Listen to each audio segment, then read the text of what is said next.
I'm Brandon Lang. This is your Friday, May 1st edition of My Two Cents. In a moment, we're going to break down the Magic hosting the Pistons in Game 6 plus a take on the Atlanta Hawks.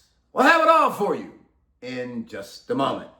Speaking of having a few, Smack Talk app, download today. SMACKTOK, player prop fantasy football in a place you can go to talk shit about anybody, anytime, anywhere, any place. I was in there last night having a field day ripping the Atlanta Hawks. And that was, of course, after my man Lester Jones yesterday, the, of course, executive for the Hawks, who currently is going to be doing about 3 years in prison.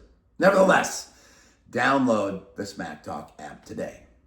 Well, after handing the world a 19-12 March for close to 700 dimes in net profit, we close out the month of April with 200 dime winner number 7 in a row on the T-Wolves outright over the Denver Nuggets.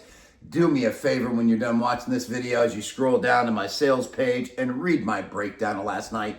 You'll be hard-pressed to find anybody in the entire country who calls himself a sports handicapper break down a game any better to give you the confidence to step out big time on 200 dime winner number 7 in a row. Read my breakdown. Fucking spot on. And now we roll up our sleeves and get ready to attack this month of May. As I just said, 19-12 March, close to 700. 19-11 May, close to 600. That's 2 straight winning months, 5 out of the last 6. Now, we look for May to be 6 of 7 and winning month number 3 in a row. We kick it off with a 75 dime winner number 6 of my last 7 in the NBA playoffs and continue this absolute incredible NBA playoff run and this incredible winning streak as we look to lock up winning week number 9 in a row. That's it. Not going to waste much more of my time on it. Let's keep this thing going and let's rock and roll with day 1 of May as we look to make it another huge month for you. All right. Free pick one in a moment, my 2 cents. How Quinn Snyder has a job today is beyond me. I've been doing this job for 30 plus years.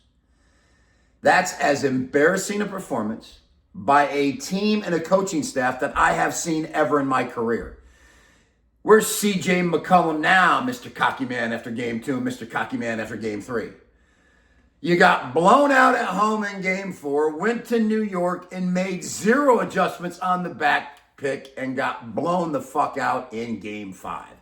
You came home in game 6, home court advantage. Let's make some adjustments. Let's punch the Knicks in the mouth and let's stand up with some respect. Nothing.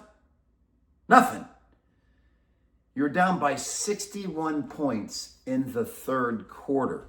You gutless piece of shit, overpaid professional athletes in the NBA of the Atlanta Hawks to do that last night, and you call your guys professional basketball players. And as a head coach and a coaching staff, that's the product you put out in front of your fans when you were playing for your playoff life to not be eliminated and you lose by 100? Is the owner of the Atlanta Hawks sitting back smoking crack, living on weed gummies? Whatever it is. Sean McDermott of the Buffalo Bills should have been fired on the plane when he gave up a field goal with 12 seconds to go when the Bills should have went to the Super Bowl and won the Super Bowl. But he and Leslie Frazier figured out a way to give up a field goal with 12 seconds to go with the Chiefs on their own 25-yard line. Sean McDermott didn't get fired, and he ran the Bills and never got a big time win because he always figured a way as a coach to fuck it up. And that brings us to Quinn Snyder. If this man is standing on the sidelines next year for the Hawks, he must have pictures of the owner with trannies. That's all I can figure, because that was absolutely the most embarrassing thing I've seen by a coach and coaching staff in professional sports. All right, free pick winner. Let's see if we can do a little better than yesterday's Hawks. Anyway, we've been pretty good here in the NBA playoffs with free pick winners, but not last night. But tonight, I'm going to take the home dog Magic plus the points. I don't think we're going to see a Hawks performance. I think Orlando, other than the third quarter of game 2, has outplayed Detroit across the board. I think Detroit was probably one of the most overrated number 1 seeds we have seen in recent history, and I have no problem taking the Magic tonight plus the 3.5. That's it, everybody. Have a fantastic Friday. Win or lose, I'm Brandon Lang.